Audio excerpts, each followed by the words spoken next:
जय मूल्यवासी साथियों, आज एक विषय पर चर्चा करने का प्रयोजन यह है कि आर्कियोलॉजिकल सर्वे ऑफ इंडिया को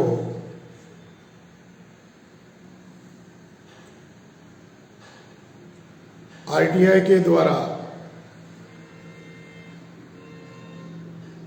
राइट टू इंफॉर्मेशन के द्वारा चाणक्य और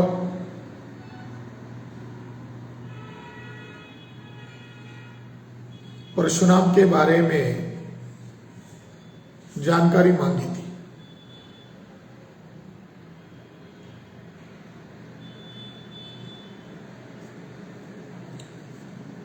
चाणक्य का बर्थ डेट क्या है,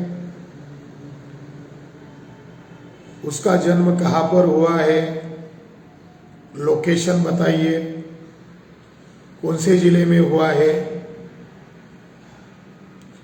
और चाणक्य का कोई शिलालेख है क्या जिसका हिस्टोरिकल आधार माना जा सकता है। उसी तरह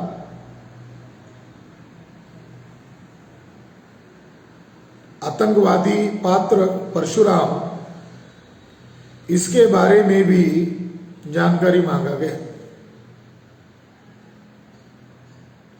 परशुराम का जन्म कहाँ पर हुआ है,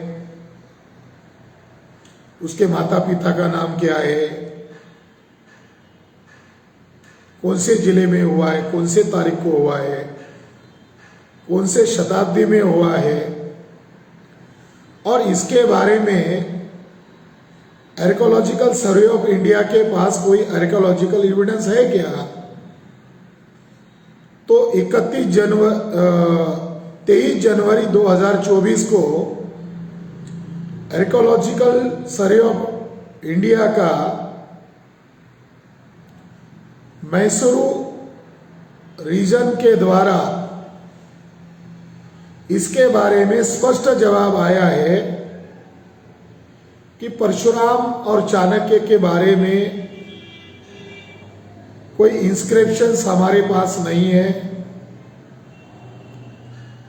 और उनके भौतिक अस्तित्व का दोनों के बारे में, चाणक्य और परशुराम के बारे में कोई एविडेंस हमारे पास नहीं है।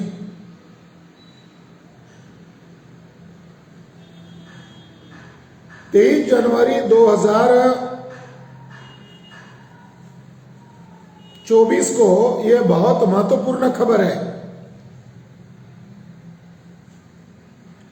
हम लोगों ने इस जानकारी को मीडिया को प्रोवाइड किया है कि आरटीआई के जरिए से यह जानकारी उपलब्ध हुई है, तो आप इसको खबर बनाकर छापो। मगर प्रिंट मीडिया ने, इलेक्ट्रॉनिक मीडिया ने इसकी कोई खबर नहीं बनाई, इसलिए हमने सोचा कि ब्राह्मण बनिया मीडिया को लग रहा है कि चाणक्य और परशुराम का कोई भौतिक अस्तित्व नहीं है, तो फिर इसकी चर्चा कैसे होगी। इसलिए हमने सोचा कि इसको लाइव आकर लोगों को बताया जाए। साथ ही साथ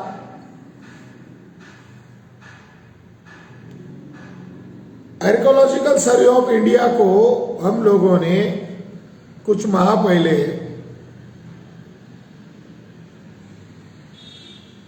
इसके बारे में जानकारी मांगी थी कि ब्रह्मा, विष्णु, महेश, इनका जन्म होने का कोई आर्कियोलॉजिकल एविडेंस है क्या।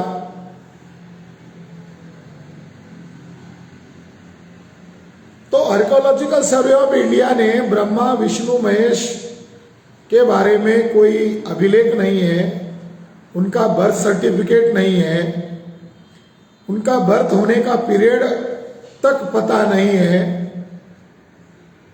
माइथोलॉजिकल है, ये जानकारी हमें प्रोवाइड की।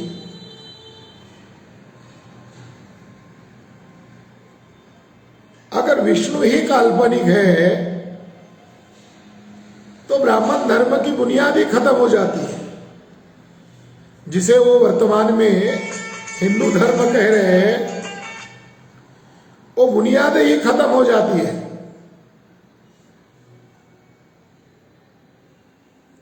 फिर 22 तारीख को जो नरेंद्र मोदी को आगे करके जो नाटक किया, अगर एक खबर सामने आती तो उसका भंडाफोड़ हो जाता, मगर आर्कोलॉजिकल आधार पर ब्राह्मणों के पास राम पैदा होने का सबूत नहीं है, विष्णु के पैदा होने का सबूत नहीं है, ब्रह्मा के पैदा होने का सबूत नहीं है, और शिव के पैदा होने का भी सबूत नहीं है।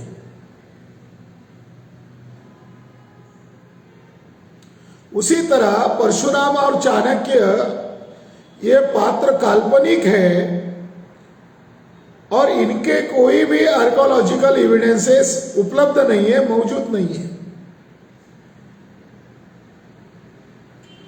चाणक्य कैरेक्टर कहां से आया?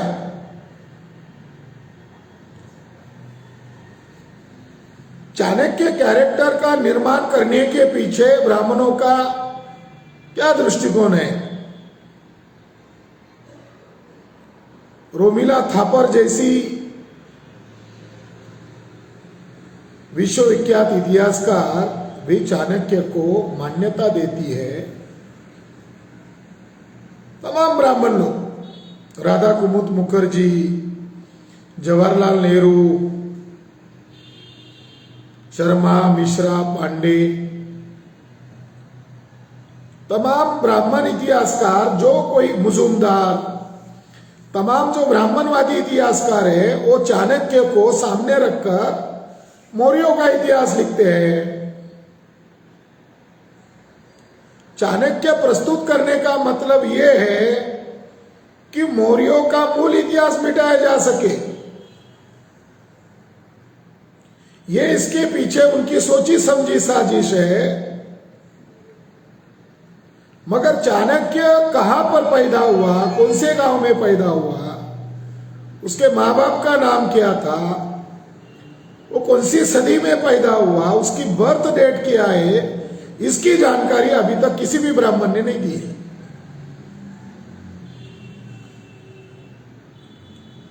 मगर इसके पीछे ब्राह्मणों का मकसद ये है कि मौर्य जैसे महान व्यक्ति की तुलना में ब्राह्मणों के पास एक भी व्यक्ति नहीं है। चाहे वो चंद्रगुप्त मौर्य हो, सम्राट अशोक मौर्य हो या बृहद्रथ मौर्य हो, इनकी तुलना में एक भी ब्राह्मण नहीं है। तो ब्राह्मणों का वर्चस्व जिन मौर्यों ने खत्म किया और मौर्यों का पीरियड ही गोल्डन एज है।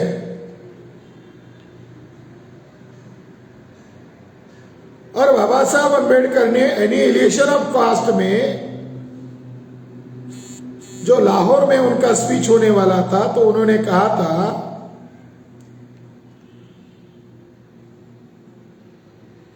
कि मौर्यों का इतिहास को अगर छोड़ दिया जाए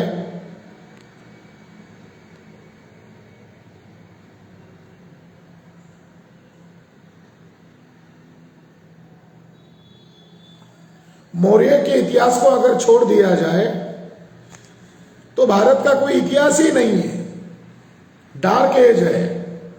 मौर्यों का इतिहास ही भारत का वास्तविक इतिहास है। तो उनके इस वक्तव्य से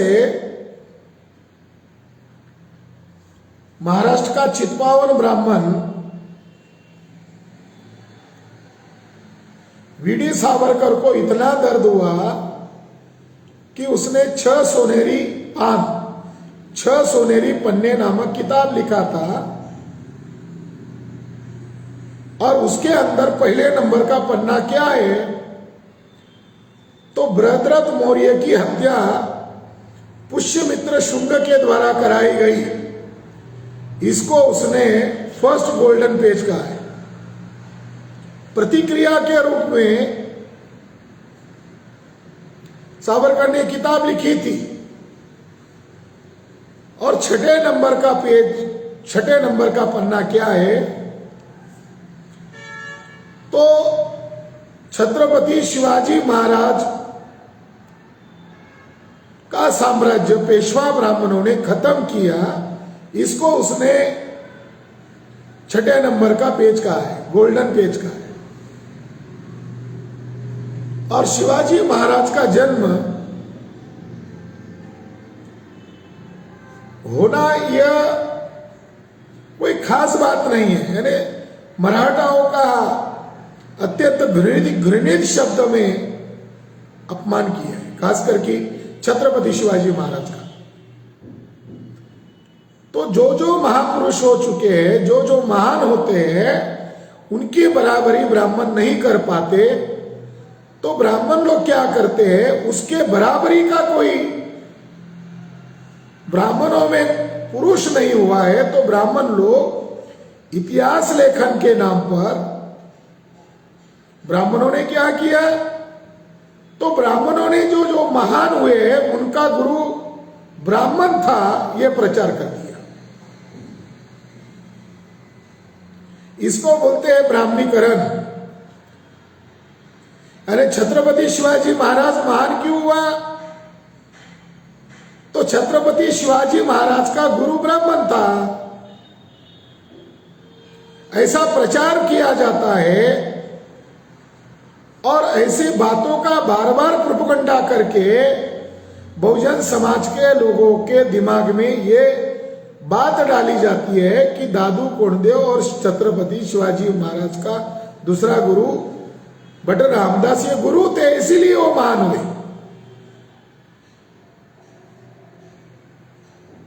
22 जनवरी के अवसर पर एक साधु ने ऐसा ही बयान किया कि छत्रपति शिवाजी महाराज का गुरु रामदास थे।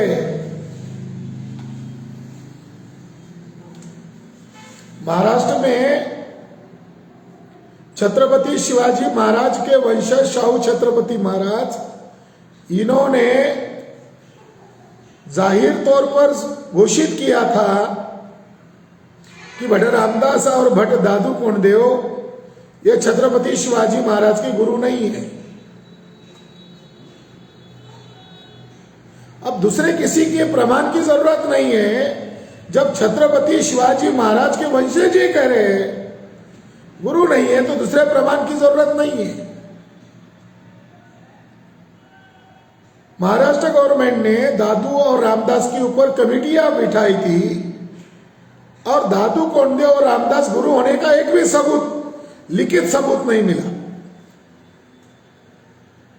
और मुंबई हाईकोर्ट के रिटायर्ड जज जस्टिस नलावड़े, इन्होंने रामदास छत्रपति शिवाजी महाराज का गुरु नहीं है ऐसा जजमेंट ही दिया है।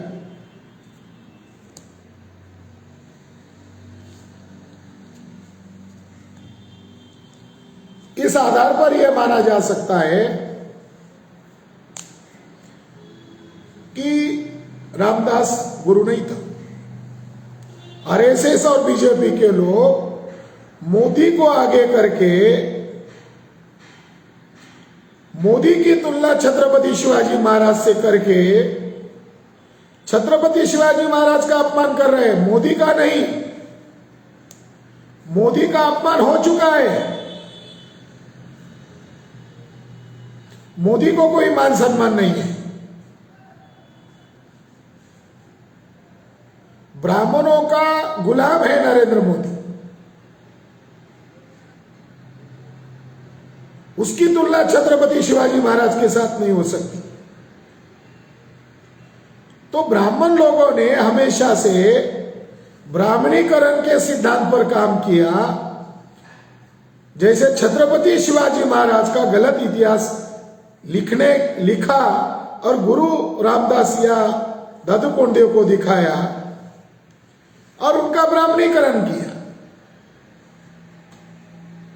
उसी तरह मौर्य साम्राज्य का इतिहास लिखते समय ब्राह्मणों ने स्पष्ट तौर पर लिखा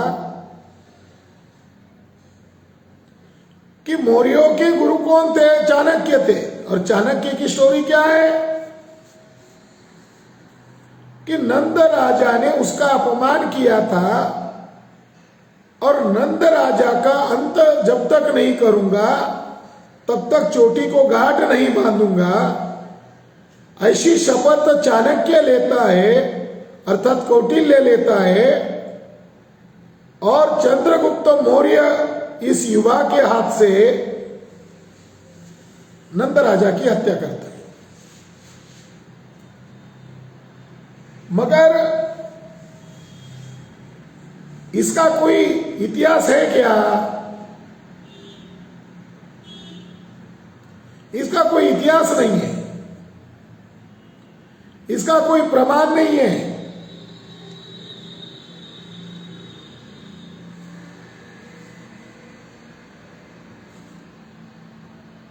चाणक्य चंद्रगुप्त की कथा का वर्णन कहाँ मिलता है?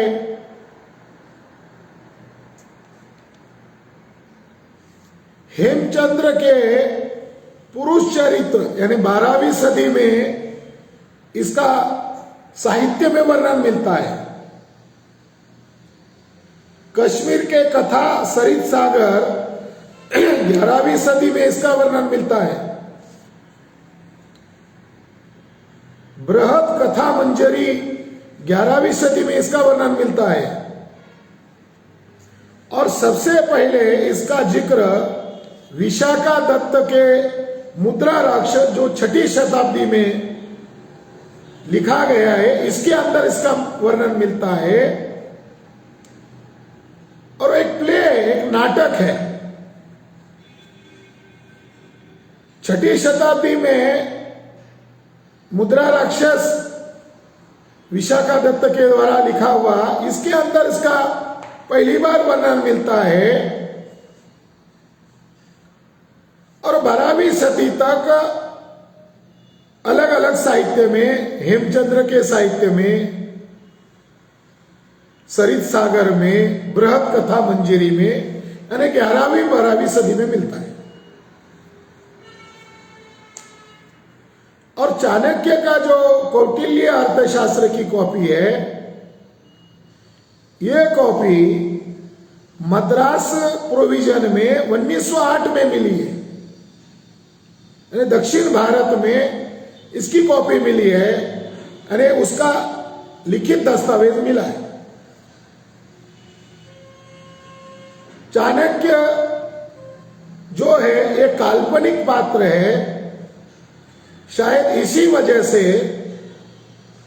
ब्राह्मण लोग आज भी चाणक्य का नाम अपने बेटे को नहीं रखते। चाणक्य यानी चालाक, कौटिल्य यानी कुटिल शब्द से कौटिल्य शब्द बना हुआ है। तो दोनों में इसका संदर्भ नहीं मिलता।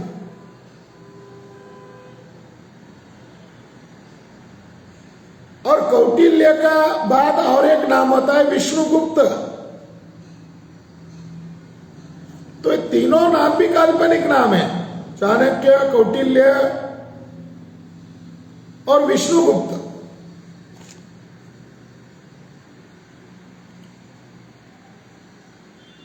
चाणक्य और कौटिल्य का आपस में संबंध नहीं है और वे दोनों भी अर्थशास्त्र के लेखक नहीं हैं। एक अनामिक परंपरा चाणक्य को अर्थशास्त्र का रचयिता या लेखक बता रही थी और यह परंपरा इतिहास के मापदंड पर खारिज हो जाती है।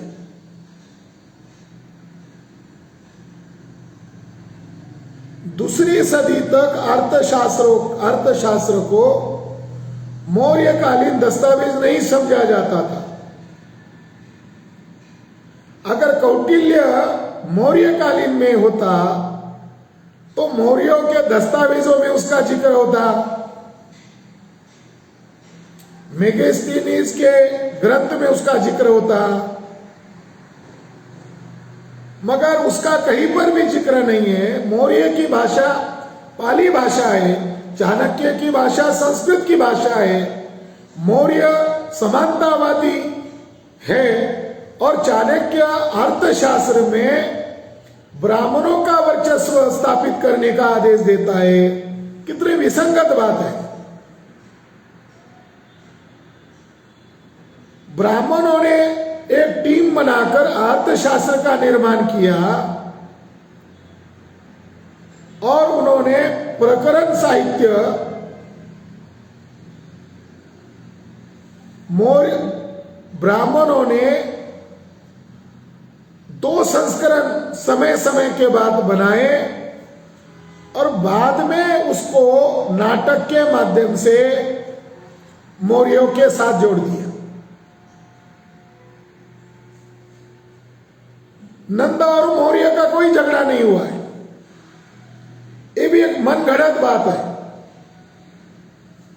ब्राह्मणों ने कथा प्रचार में लाई है नंद अंतम क्षत्रिय अंतम, यानी नंद राजा की हत्या मौर्य राजा के द्वारा की गई और उसी के साथ क्षत्रियों का अंत हुआ।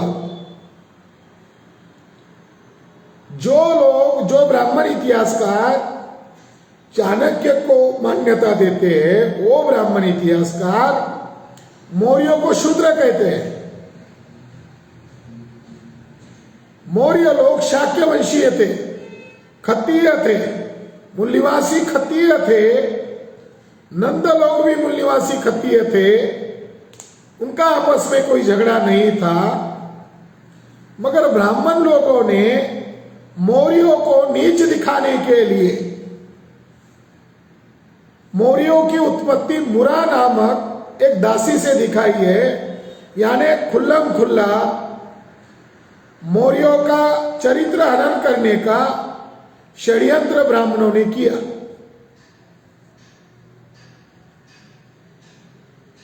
पुराणकारों ने तो बहुत ज्यादा कर दिया। पुराणकारों ने क्षत्रिय अब बचे नहीं है, नंद का अंत हो गया, इसलिए अब 2 ही वंश बचे, क्षत्रिय ब्राह्मण और शूद्र।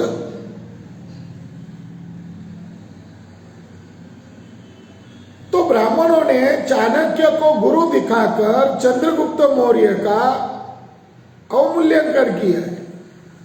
हिस्टोरिकल आधार पर वो गुरु सिद्ध नहीं होते, मगर मुद्रा राक्षस के नाटक के माध्यम से ब्राह्मणों ने इतिहास का ब्राह्मणीकरण किया है। यह बात आप लोगों को जानना और समझना बहुत जरूरी है।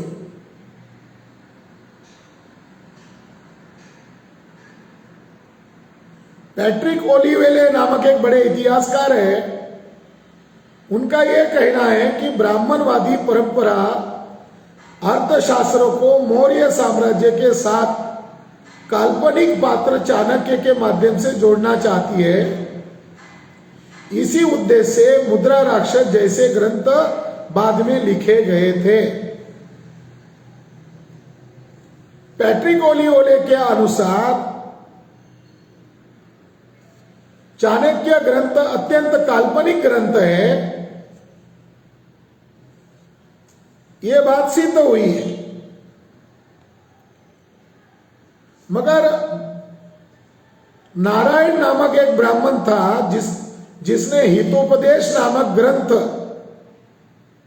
अर्थशास्त्र के ऊपर टीका के रूप में रचा था।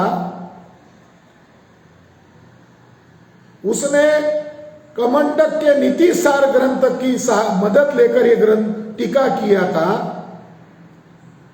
हितोपदेश में हमें 90% श्लोक कौटिल्य के अर्थशास्त्र के साथ मिलते हैं, यानी वही से उसने लिए थे। तो नारायण नामक जो ब्राह्मण है उसने स्पष्ट तौर पर लिखा हुआ है, होश आवाज से लिखा हुआ है कि चाणक्य या कौटिल्य एक काल्पनिक पात्र है, लेकिन फिर भी वह बहुत ही मनोरंजक पात्र है। तो उसके ऊपर जो टीका लिखी गई, नारायण भट्ट जो ब्राह्मण है वो उसको काल्पनिक पात्र मानता है। इस आधार पर यह बात सिद्ध होती है कि कौटिल्य का अर्थशास्त्र यह केवल और केवल काल्पनिक था।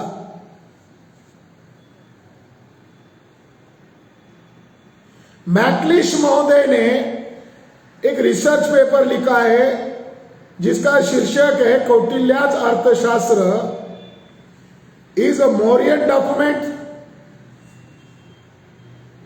तो मैकलिश महोदय का कहने का तात्पर्य यह है कि अर्थशास्त्र को मौर्यकालीन दस्तावेज बताना अत्यंत मूर्खता है।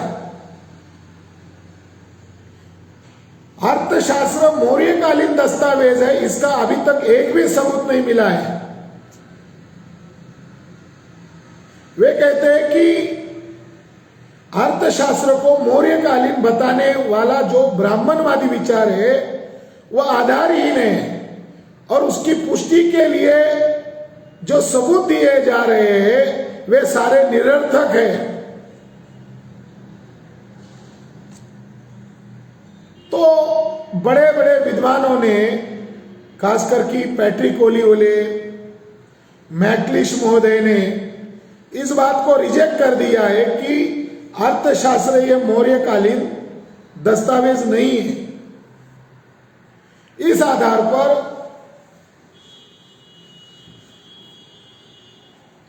चाणक्य आउटडेट हो गया और हम लोगों ने चाणक्य के ऊपर 1 करोड़ का इनाम घोषित किया था,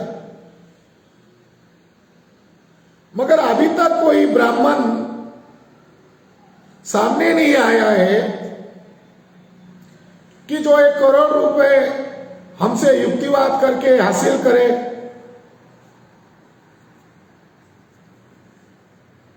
इसलिए चाणक्य एक काल्पनिक पात्र है।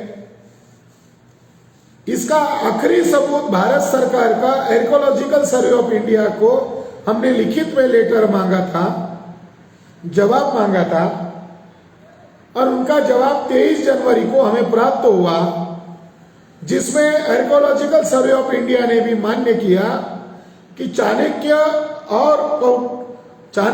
कौटिल्य या विष्णुगुप्त ये काल्पनिक है, साथ ही साथ आतंकवादी परशुराम ये भी काल्पनिक कैरेक्टर है। अब दूसरे कैरेक्टर के बारे में हम चर्चा करना चाहते हैं।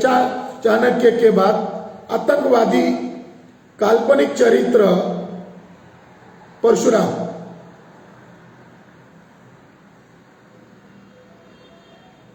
महाभारत का अनुवाद ब्राह्मण लोगों ने बहुत घुमावपूर्ण तरीके से किया है,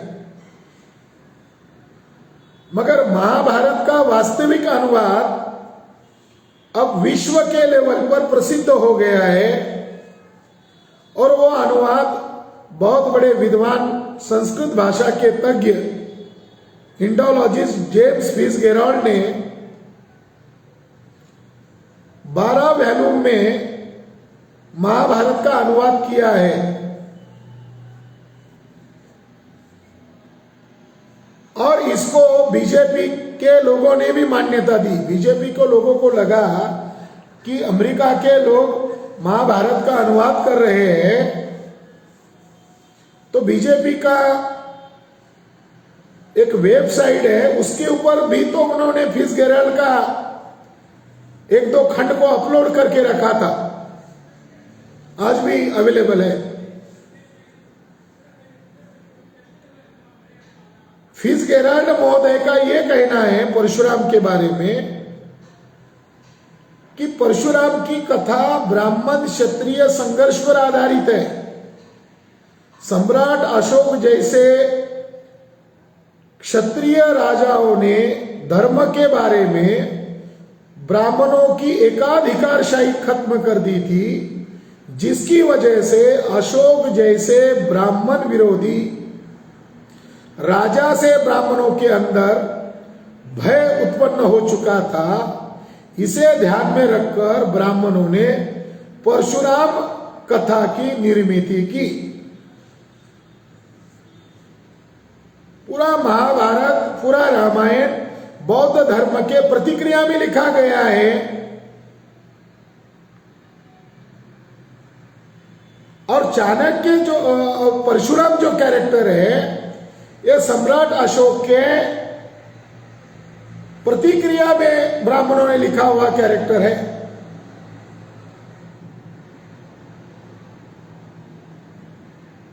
मौर्य राजा इतना बड़ा महान राजा है कि जिसको धर्मराजा कहते हैं। महाभारत में भी 5 पांडवों में से जो बड़ा पुत्र है उसको धर्मराजा कहा गया है। अशोक का नाम धर्मराजा है, बुद्ध को भी धम्मराजा कहा जाता है। तो महाभारत में पांडवों में से एक पुत्र को धर्मराज कहा गया है। ब्राह्मणों ने कैसा शब्द खेल किया, इसका आधार महाभारत स्वयं है। महाभारत में जिस कलियुग का वर्णन किया गया है वो बुद्ध युग का वर्णन है। जो पास्ट में हो चुका है उसको फ्यूचर के तौर पर बताया गया है, जिसमें ब्राह्मणों को कोई पूजेगा नहीं, ब्राह्मणों की महत्ता खत्म हो जाएगी, वर्ण व्यवस्था खत्म हो जाएगी, ब्राह्मण धर्म खत्म हो जाएगा और जनता भिक्षुओं को मानेगी और पूरी जनता, प्रजा, राजा, पूरे लोग एड़ुक की पूजा करेंगे। एड़ुक यानी स्तूप। तो कलियुग का जो वर्णन किया गया है वो वर्णन कोई और नहीं है बल्कि अशोक के ही साम्राज्य का वर्णन है।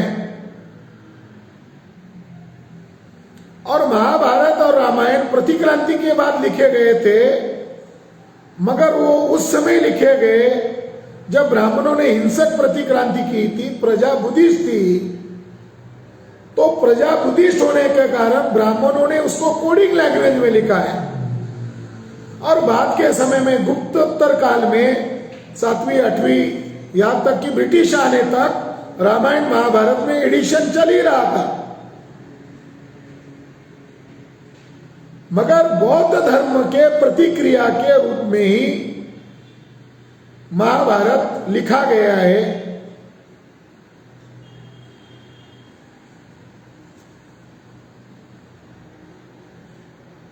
महाभारत के रचयिता ब्राह्मणों ने बौद्ध धर्म के प्रतिक्रिया में महाभारत में धर्मराज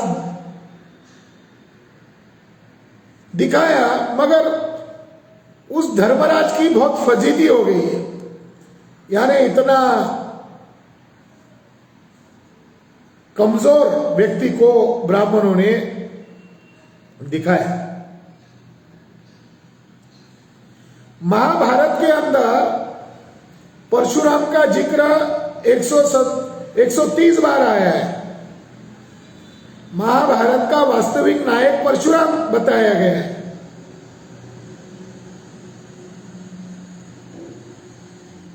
और संपूर्ण महाभारत यह परशुराम पर आधारित है और परशुराम ही महाभारत का मुख्य केंद्र बिंदु के तौर पर ब्राह्मणों ने दिखाया है। महाभारत को समझे बगैर आपको महाभारत नहीं समझ में आएगा।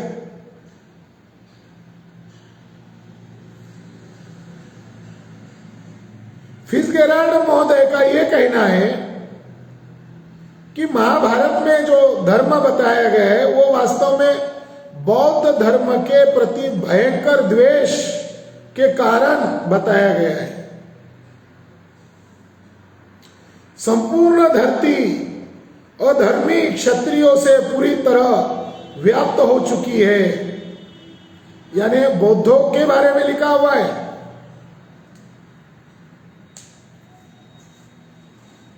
महाभारत में जो क्षत्रियों का संदर्भ है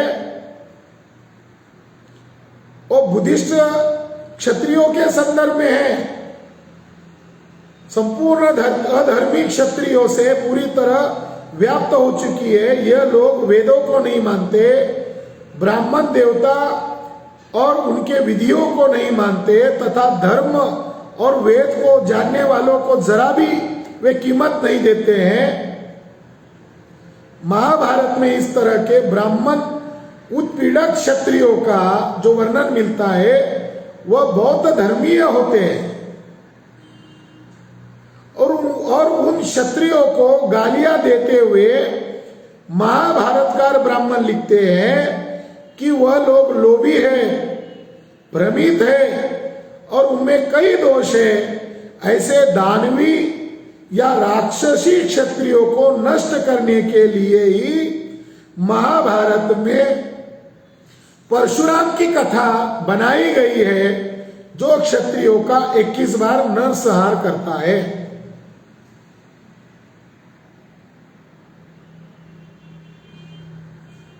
तो बौद्ध धर्मीय जो क्षत्रिय लोग हैं या क्षत्रिय लोग हैं, उन्हीं को ब्राह्मणों ने ध्यान में रखकर परशुराम जैसा हिंसक कैरेक्टर सामने रखा।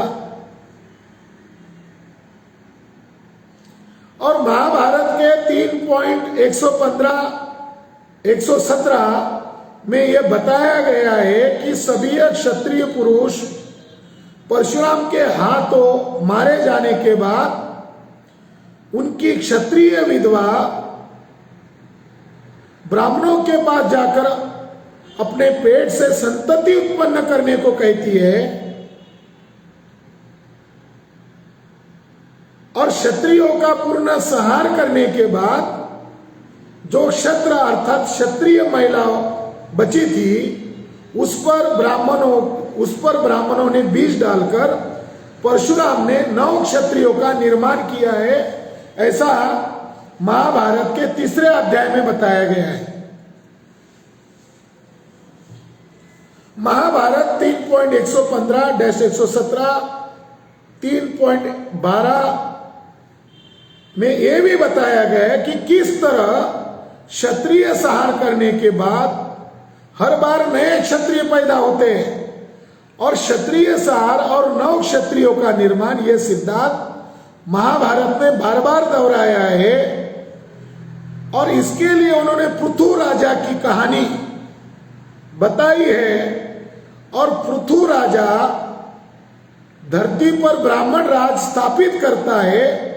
ऐसे महाभारत में पृथु को आगे करके बताया है, यानी मूल बौद्ध राजाओं के खिलाफ ब्राह्मणों ने प्रतीक रूप में पृथु राजा का निर्माण किया और ब्रह्म क्षत्र यह संकल्पना निर्माण की।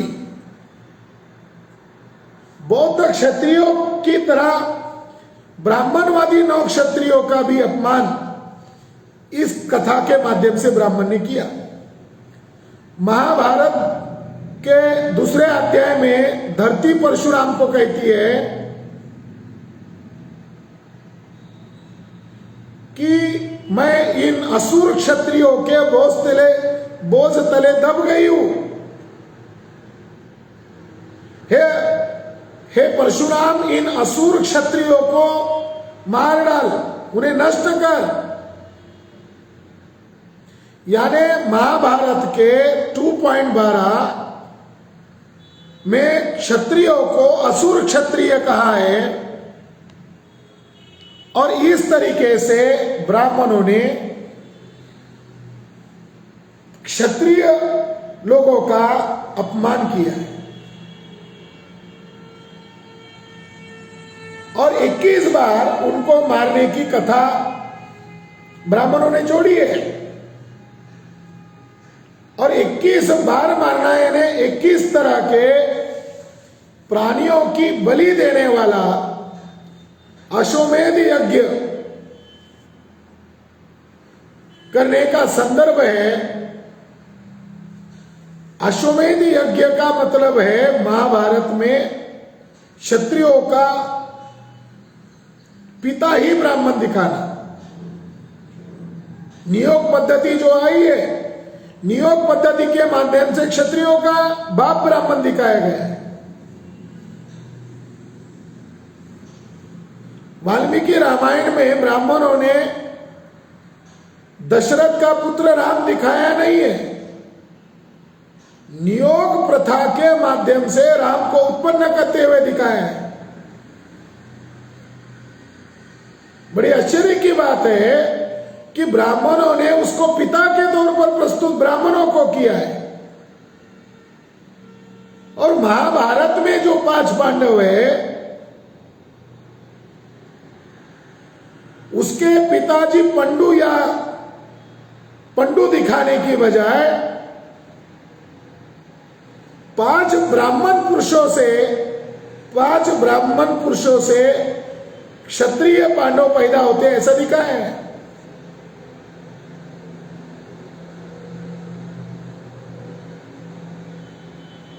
और इस तरीके से ब्राह्मणों ने अश्वमेध यज्ञ के माध्यम से, नियोग पद्धति के माध्यम से ब्राह्मणों का महत्व बढ़ाया।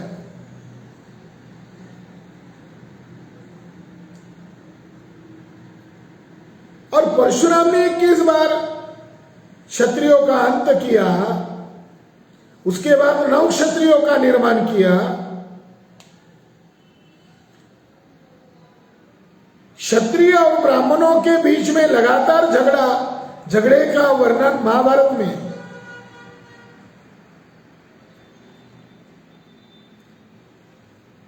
महाभारत में एक अध्याय में एक वर्णन है कि कर्ण खुद परशुराम के पास जाता है और उसको झूठा कहता है, झूठ-मूठ का ये दावा करता है कि मैं ब्राह्मण हूं और मुझे आपसे धनुर्विद्या सीखनी है। और परशुराम जो है उसको ब्राह्मण पुत्र मानकर कर्ण को शिक्षा देता है, पढ़ाता है, धनुर्विद्या सिखाता है। मगर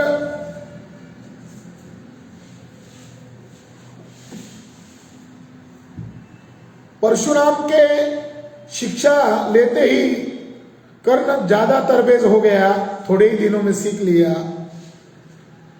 और एक दिन परशुराम को खुद डाउट होता है कि कर्ण के पास इतनी कम दिनों में शिक्षा कैसे ग्रहण कर लिया है, क्या ये सच में ब्राह्मण है क्या?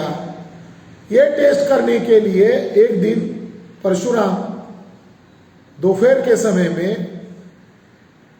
दोनों पेड़ के नीचे होते, तो परशुराम कहता है कि मैं थक गया हूं, अब मुझे तुम्हारे गोद में सोना है। और परशुराम कर्ण की गोद में सो लेता है, गोद में सिर रखकर सो लेता है। और उसकी परीक्षा लेने के लिए महाभारतकारों ने लिखा, एक हिंस्र कीड़ा उसके पैर में प्रवेश करता है और वो अंदर तक घुसता जाता है, उसको अत्यंत पीड़ा होती है। मगर उसके हिलने से गुरु जग जाएंगे, इस वजह से वो उस पीड़ा को सहता रहता है। मगर उसके पैर से जो खून बहता है वो बहते बहते परशुराम के कंधे तक आ पहुंचता है। और जब उसके खून का गर्म स्पर्श होता है तब परशुराम जाग उठता है और कहता है कि इतना गर्म खून केवल क्षत्रियों का हो सकता है, ब्राह्मणों का इतना गर्म खून नहीं होता।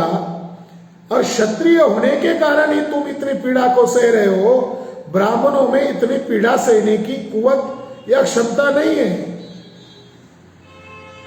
तुम ब्राह्मण नहीं हो, तुम क्षत्रिय हो।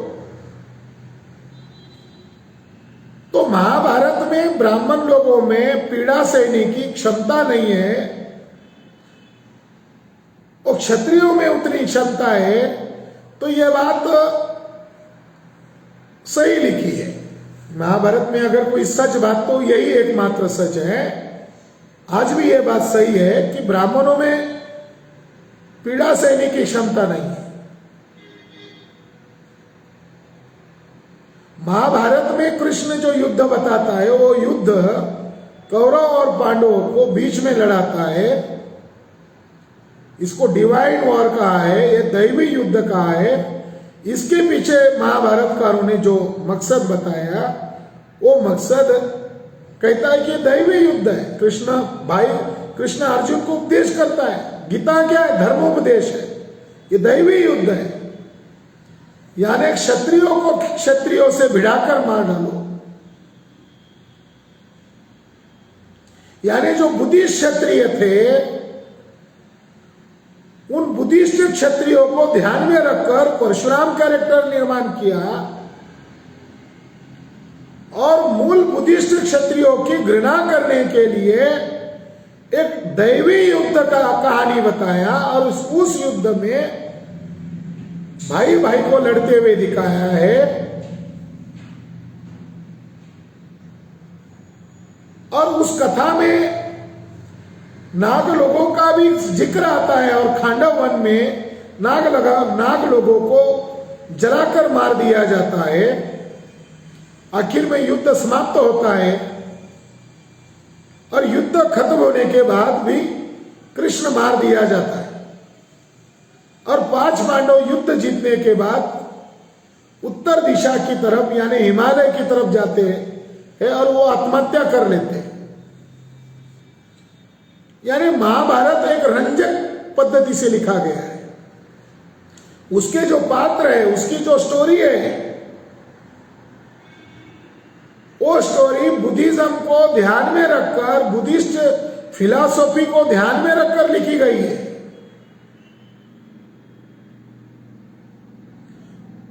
सुनने के लिए अत्यंत सरल कथा है, मगर ब्राह्मणों ने अत्यंत चालाकी से बुद्धिस्ट संकल्पनाओं को राक्षस दिखाया है। जैसे जरासंध है तो जरासंध की लड़कियों को राक्षसी बताया और जो नाम उन्होंने दिया है वो सर्वस्ववादी बौद्धों की संकल्पना है। ब्राह्मण लोगों ने बुद्धिज्म को काउंटर करने के लिए महाभारत को लिखा हुआ है, बुद्धिज्म को काउंटर करने के लिए रामायण को लिखा हुआ है। ये उसके पीछे खास संदर्भ है। आखिर में कौरव की तरफ से एक अकेला पुरुष बचता है, वो है धृतराष्ट्र जो अंधा होता है, और पांडव की तरफ से एक अकेला पुरुष बचता है और युद्ध खत्म होने के बाद ब्राह्मण उसके पास आता है और ब्राह्मण उसको बोलता है कि क्षत्रियों का अंत होना तय है, क्योंकि परशुराम ने ब्राह्मणों को निक्षत्रिय किया। उसके बाद 9 ब्राह्मणवादी क्षत्रिय पैदा किए गए, 9 क्षत्रिय पैदा किए गए। तो क्षत्रिय और ब्राह्मणों का युद्ध तय है, जिसमें क्षत्रिय ब्राह्मण क्षत्रियों को मारते हैं और ब्राह्मणों के हाथों से क्षत्रिय मरते हैं, क्षत्रियों के हाथों से नाग लोग मरते हैं। तो ये परंपरा चलती आएगी, ब्राह्मण क्षत्रियों को मारेगा, क्षत्रिय नाग लोगों को मारेगा। तो महाभारत में मैसेज दिया है कि अगर क्षत्रिय को बचना है तो उनको नाग को मारना होगा, नाग की बलि देनी होगी। ये मैसेज कुल मिलाकर महाभारत में दिया है और उसी पर अमल करते हुए नेपाल में एक जगह और महाराष्ट्र में नासिक के त्र्यंबकेश्वर में नाग बलि यज्ञ, सर्प बलि यज्ञ या नाग बलि यज्ञ किया जाता है। नाग भी प्राचीन बौद्ध क्षत्रिय है और बौद्ध क्षत्रियों को मारने के दृष्टिकोण से महाभारत की ये कथा आई है। आज का संदर्भ परशुराम काल्पनिक था, इसके सारे तथ्य और सबूत मौजूद हो गए हैं और आर्कियोलॉजिकल सर्वे ऑफ इंडिया को जब हमने लिखित में जवाब मांगा कि चाणक्य और परशुराम का बर्थ डेट हमें बताइए, बर्थ ईयर बताइए, तो मैसूर डिवीजन ने हमें लिखित में दिया कि चाणक्य और परशुराम ये काल्पनिक पात्र है। इस वजह से आज हमें दावे से ये कहना पड़ रहा है कि ब्राह्मणों की मिथ्या बातों को नकारना होगा। चाणक्य को हटाने से वास्तविक मौर्य इतिहास सामने आएगा और परशुराम जैसे आतंकवादी कैरेक्टर को किक आउट करने से क्षत्रियों का जो मनोबल गिराया जाता है, केवल ये क्षत्रियों के मनोबल का मामला नहीं है, बल्कि ये बुद्धिज्म के खिलाफ उन्होंने एक हिंसक प्रतिक्रिया की है। ब्राह्मणों के जो नायक है वो कौन है? परशुराम है, वो आतंकवादी है। महात्मा ज्योतिबा फुले ने उसको आतंकवादी नाम दिया है। उनके साहित्य में उन्होंने परशुराम को आतंकवादी कहा है और नाना साहेब पेशवा को भी आतंकवादी कहा है। भरतद्रथ मौर्य की हत्या करने वाला ब्राह्मण पुष्यमित्र शुंग है और कुछ बददिमाग लोग, मूर्ख लोग जानबूझकर शुंग को बुद्धिस्ट दिखाने का प्रयास करते हैं ताकि बुद्धि भेद किया जाए। शुंग ब्राह्मण था, उसने ईसा पूर्व 185 में मौर्य राजा बृहद्रथ की हत्या की। सूग नामक बौद्ध राजा था जिसने भरूच में, सांची में दान दिए थे। ये बौद्ध डायनेस्टी सूग थी जिसके ऊपर बिंदी नहीं है।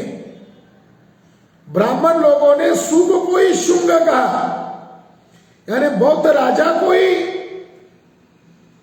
शुंग कहा। ये गलत है। सुग वंश अलग है, शुंग वंश अलग है।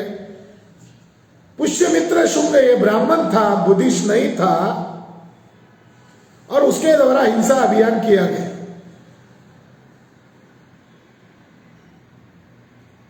कुमारी भट्ट और शंकराचार्य आतंकवादी ब्राह्मण लोग थे जिन्होंने बड़े पैमाने पर बुद्धिस्ट मंक्स की हत्याएं की, बौद्ध विहारों पर कब्जा किया और बौद्ध तत्व ज्ञान को चोरी करके वेदांत का निर्माण किया। वेदांतवादी और वैष्णववादी ये जो दो छावनियां थी, यह बौद्ध धर्म के खिलाफ हिंसक अभियान बनाने के लिए निर्माण की गई थी।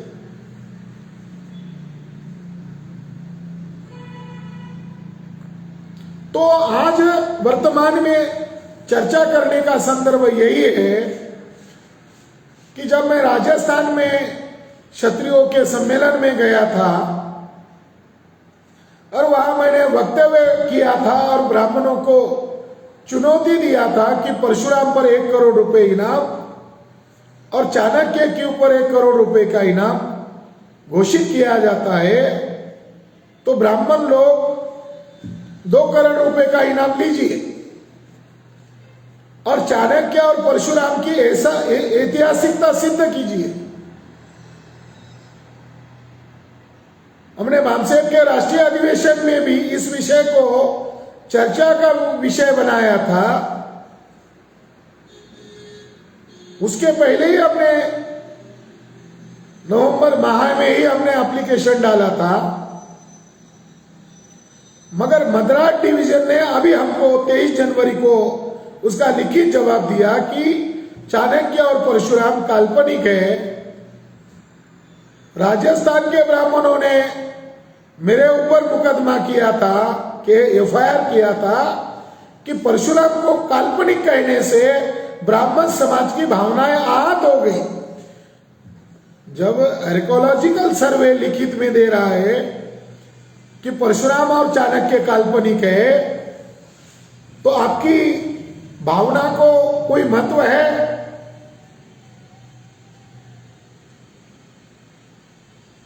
जो काल्पनिक है, ब्राह्मणों का वर्चस्व थोपने के लिए ब्राह्मणों ने उनका निर्माण किया, उनका कोई महत्व है? उनका कोई महत्व नहीं।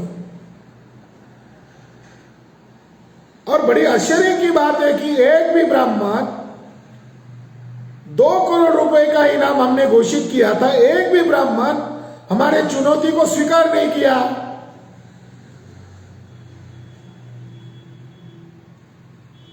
तो आज के बाद तमाम मूल निवासी बहुजनों के लोगों को ये कहने में गर्व होगा कि काल्पनिक है परशुराम और चाणक्य, इसको छाती ठोक के आप बोलिए और आपके मूल इतिहास को, गौरवशाली इतिहास को इन 2 काल्पनिक पात्रों के माध्यम से विकृत किया गया है, उसकी आधारशिला ही मिटाई गई है, उसको नकारिए। कुछ लोग कहते हैं इतिहास का रीराइट करना होगा, इतिहास का शुद्धिकरण करना होगा, तो केवल कहने मात्र से नहीं चलेगा, सब प्रमाण उसको नकारना होगा। और हमने ये काम 3 वर्ष पहले ही कर दिया है। वर्तमान क्षत्रिय पूर्व में कौन थे, इसमें हमने चाणक्य और परशुराम को रिजेक्ट कर दिया था, ऐतिहासिक तथ्य और प्रमाणों के आधार पर रिजेक्ट कर दिया था। और हमारे बहुजन समाज के लोगों को भी मानसिक तौर पर चोट लगे, इसलिए भी उनको एहसास दिलाने के लिए कहा था कि ब्राह्मणों को हम चुनौती देते हैं कि 2 करोड़ रुपए का इनाम देते हैं। तब बहुजन समाज के लोगों को भी यकीन लगने लगा कि जब ये 2 करोड़ रुपए की घोषणा कर रहे हैं, इसका मतलब इनके पास प्रमाण है कि ये दोनों पात्र काल्पनिक है। अब आर्कियोलॉजिकल सर्वे ऑफ इंडिया के प्रमाण से सब प्रमाण सिद्ध हो गया कि ये दोनों पात्र काल्पनिक है। तो ऐतिहासिक तौर पर हमने जिन पात्रों को रिजेक्ट किया था, भारत की लोकतांत्रिक संस्था है भारतीय पुरातत्व सर्वेक्षण विभाग, उनको भी इस बात को मान्यता देना पड़ा कि चाणक्य और परशुराम काल्पनिक है, क्योंकि उनके ऐतिहासिक होने का सबूत उनके पास कुछ भी नहीं है। बस यही मैसेज देने के लिए मैं लाइव आया हूं। और जो मीडिया इस जानकारी को हाइड कर रहा है, इस जानकारी को दिखा नहीं रहा है, उस मीडिया को हम मीडिया नहीं मानते, ऐसे चैनल वालों को हम चैनल नहीं मानते, ऐसे अखबार वालों को हम अखबार नहीं मानते, ये टॉयलेट पेपर है। ऐसे मीडिया से, ऐसा अखबार और मीडिया से समाज का कल्याण होने वाला नहीं है। और भारत का जो मीडिया है उसकी गंदगी 22 तारीख को पूरे विश्व ने देख लिया। काल्पनिक बातों को प्रोपेगेंडा कर दिया गया और ये मीडिया के माध्यम से संभव हुआ। इस मौके पर इतना ही। नमो बुद्धाय, जय भीम, जय मूल निवासी।